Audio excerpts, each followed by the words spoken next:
गांधी के सपनों का भारत, जहां ग्राम स्वराज की स्थापना के लिए आज़ादी से पहले राष्ट्रपिता महात्मा गांधी ने जो आज़ाद भारत के विकास के लिए सपना संजोया, आज़ादी के 75 साल के बाद भी आज ग्रामीण हाशिए पर है। ऐसे में भूतपूर्व प्रधानमंत्री स्वर्गीय राजीव गांधी की उन बातों को याद करना होगा जिसमें उन्होंने कहा था कि दिल्ली से चला हुआ विकास का 1 रुपया गाँव के पंचायत पहुँचते पहुँचते वो 15 पैसा हो जाता। ऐसे में देश का विकास कैसे हो पाए। इसीलिए प्रसिद्ध शेरकार ने कहा कि देश का एक गांव बतला दो जो अच्छा हो, वहाँ सरकारी कार्यक्रम कोई सच्चा हो, वहाँ सुरक्षित जच्चा बच्चा हो, वह सारे जहाँ से अच्छा हो, वह सारे जहाँ से अच्छा हो। आज़ाद भारत के लिए बापू का यही सपना था, लेकिन आज़ादी के 75 साल के बाद भी बापू के सपनों का भारत आज भी उन सपनों से दूर है। इसी बीच हमारी यात्रा पहुँचे है समस्तीपुर के वारिसनगर प्रखंड के ग्राम पंचायत राज रामपुर बिशुल में हमारी बात हो रही है विकास कुमार भगत जी से। विकास कुमार के बारे में अगर बात करें तो विकास जी का जिस तरह नाम विकास है, उसी तरह से ये सामाजिक विकास में पिछले 9 सालों से कार्यरत हैं। एक सामाजिक कार्यकर्ता की भूमिका में इन्होंने बहुत सारे लोगों को रोजगार के अवसरों से जोड़ा है, बहुत सारे लोगों को स्वरोजगार के अवसरों से जोड़ा है, बहुत लोगों को शिक्षा और उच्च शिक्षा के लिए महत्वपूर्ण संस्थानों में दाखिला भी कराया है। इनका कहना है कि बापू जो कहते थे कि education is one time investment to build of society, इसी बात को ये आगे बढ़ाने के उद्देश्य से, जनसेवा के उद्देश्य से राजनीति में आए। हम जानते हैं विकास जी से, विकास जी के सपने अपने पंचायत को लेकर, अपने जनता को लेकर। सबसे पहले विकास जी, आपका कार्यक्रम में स्वागत है। धन्यवाद सर। आप हमें ये बताइए कि जब आप 9 साल से सामाजिक कार्यकर्ता की भूमिका में थे, तो अचानक राजनीति में आकर चुनाव लड़ने का मन क्यों बनाया? ऐसा क्या लगा कि अब हमें राजनीति में आकर ही अपने लोगों का विकास करना होगा, इसके अलावा और कोई रास्ता नहीं बचा है? आप क्या सोचकर राजनीति में आ रहे हैं? किससे आपको प्रेरणा मिली राजनीति में आने का, या वो कौन सी घटना है जो आपको झकझोर कर रख दिया और आप राजनीति में आए चुनाव लड़ने के? सर, हमने काफ़ी देखा है सर कि काफ़ी हमने देखा है कि हमारे पंचायत में, राजरामपुर पंचायत में काफ़ी ऐसे हमारे मतदातागण हैं जिनको काफ़ी परेशानी का सामना करना पड़ता है। वो वृद्धा पेंशन हो, या वो इंदिरा आवास हो, या वो रास्ता का हो, या वो पानी का हो, ठीक है, काफ़ी परेशानी का झूलना पड़ा। इसी कारण रास्ता को सबसे ज़्यादा झूलना पड़ा। रास्ता के कारण ही उन्होंने काफ़ी उनका तकलीफ हमसे सहा नहीं गया, तो हमने सोचा कि नहीं, पद पर ही आकर बेहतर हम करेंगे, इसलिए चुनाव मैंने चुना, मुखिया पद चुनाव लड़ेंगे।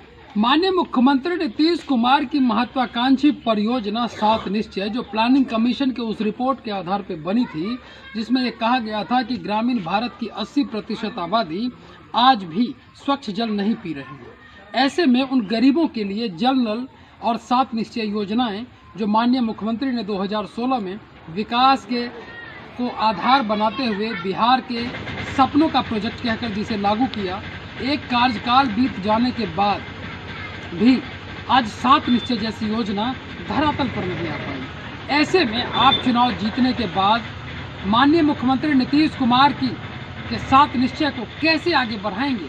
क्या सपने हैं? कैसे जल नल योजना, गली नली योजना उन जरूरतमंद तक पहुंचेगी जिनके लिए ये योजना बना था? जो बीत गई तो बीत गई। अब जो हम आएंगे, जो अगर हम जीत कर जो आते हैं, तो इससे बेहतर कर दिखाएंगे 7 निश्चय योजना का, जो बेहतर ही बेहतर, किसी को कोई तकलीफ नहीं होगा, ये किसी को शिकवा गिला नहीं रहेगा। महात्मा गांधी को सच्ची श्रद्धांजलि देने के उद्देश्य से रोजगार गारंटी अधिनियम के तहत मनरेगा और नरेगा जैसी योजनाएं उन ग्रामीण युवा और महिलाओं के लिए बनी थी जो बेरोजगारी की शिकार हैं और कहीं न कहीं बेरोजगारी की वजह से पलायन कर रहे हैं।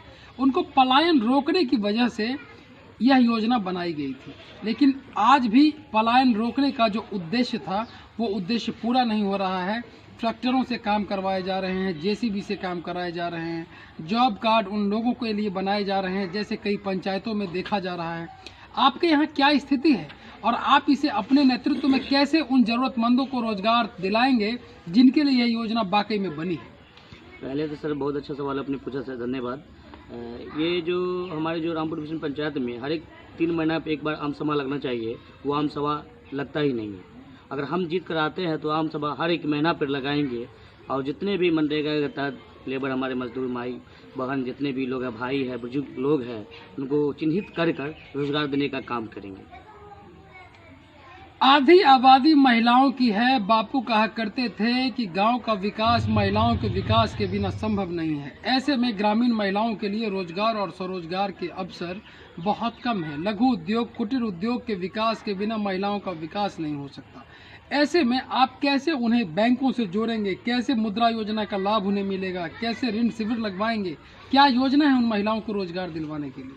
बहुत सर, योजना तो काफ़ी सारा है और हम जब जीत कर आएंगे तो अपना दरवाजे पे सिविल लगाकर हर एक जगह, हर एक वार्ड में सिविल लगवाकर चिन्हित कर बैंकों के द्वारा ऋण शिविर लगवाएंगे। जी बिल्कुल बिल्कुल बैंकों के द्वारा लगवा कर हर एक व्यक्ति को चिन्हित कर लोन दिलवाने का काम, उसको रोजगार दिलवाने का, लगवाने का काम करेंगे जो इस काम को करना चाहेंगे। जी बिल्कुल।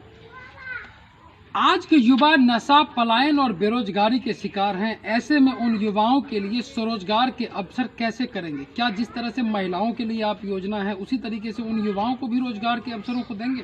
जी बिल्कुल। युवाओं हमारे डिप्रेशन में रहते हैं, यानी टेंशन में रहते हैं, क्योंकि आर्थिक स्थिति बड़ी कमजोर है जी। इसके कारण लोग शराब पीते हैं, इसके कारण लोग टेंशनाइज रहते हैं। अगर उसको आर्थिक स्थिति अगर मजबूत हो जाए तो दारू शराब पीना छोड़ देते, लोग नहीं पिएगा। इसके लिए हम मनरेगा के तहत, यानी जो योजना है इसके तहत रोजगार देने का काम करेंगे। आज भ्रष्टाचार इस देश की अहम समस्या बन गई है। हाल ही में ट्रांसपेरेंसी इंटरनेशनल और सेंटर फॉर डेवलपमेंट स्टडीज की रिपोर्ट में यह कहा गया है कि देश में सरकारी कार्यक्रम जो हैं वो भ्रष्टाचार की बलि चढ़ रही हैं। ऐसे में आपके आने के बाद उन भ्रष्टाचार को कैसे कम करेंगे? कैसे आम सभा रेगुलर लगाएंगे? कैसे आम सभा के द्वारा योजना बनाएंगे जिससे भ्रष्टाचार कम किया जा सके? हम बिल्कुल इस पर ही काम करेंगे भ्रष्टाचार खत्म करने के लिए, क्योंकि अभी जो हाल फिलहाल में योजना चली थी ये शौचालय वाला, ठीक ना, इसका कहीं से भी कोई डेवलप सही नहीं है। तो 40% लोगों को भी शौचालय नहीं मिल पाया, 60% का तो पैसा ही लोग गमन कर दिए। इस भ्रष्टाचार को जब हम आएंगे तो तहत जड़ से खत्म करेंगे इसको आम सभा के द्वारा। जी बिल्कुल। आम सभा लगाकर एक वार्ड में, जिस तरह में चुनाव लड़ने के लिए और वोट मांगने के लिए एक वार्ड, एक घर जाते हैं, इसी तरह एक वार्ड में जाकर आम सभा लगवाएंगे। सरकारी नियम के अनुसार अभी 3 महीने पे आम सभा लगाने की बाध्यता है। आप अपने नेतृत्व में कितने दिनों पे आम सभा लगाएंगे? 1 महीना पर सर लगाएंगे सर, 1 महीना पर लगाएंगे। और सारी योजना उसी आम सभा के द्वारा? जी बिल्कुल।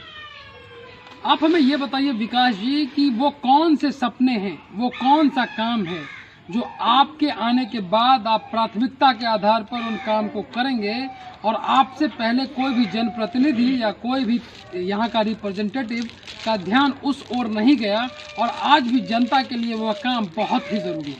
वो 5 काम कौन कौन से हैं? पहला काम तो सर मेरा रोजगार ही है, लेकिन मैं आऊँगा तो रोजगार पे काम करूँगा। उसके बाद मैं शिक्षा पे काम करूँगा। उसके बाद तीसरा स्वास्थ्य पे काम करूँगा। चौथा पंचायत राज बिहार सरकार भवन बनाने का काम करूँगा। युवाओं के लिए खेल का मैदान है? जी बिल्कुल, हमारे किशनपुर में है, किशनपुर में है, और उसको 4 दिवाली कराने का काम करूँगा। और पुस्तकालय है आपके पंचायत में? जी नहीं, वो भी मैं आऊँगा तो खोलने का प्रयास करूँगा। और काफ़ी अगर सेलिंग की अगर ज़मीन मिली तो ठीक है, अगर बिहार सरकार का सेलिंग की ज़मीन नहीं मिलती है तो निजी ज़मीन पैसा खरीद कर मैं पुस्तकालय ज़रूर खोलूँगा।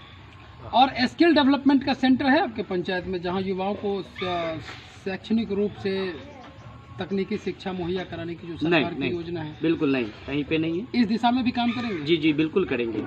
ऐसे सारे बहुत कुछ है जो हमारे युवा के लिए नहीं है, ठीक ना, हम वो आकर बिल्कुल करेंगे, सारी चीज़ करेंगे। विकास जी कहते हैं कि उठो युवाओं, घर से निकलो, तुम्हें ही तो देश को बदलना है, फिर 5 साल के लिए तुम्हें ही तो छलना है। यूं न जागे अगर तुम तो खतरे में तुम्हारा लोकतंत्र होगा और आने वाला कल तुम्हारा निर्बल होगा।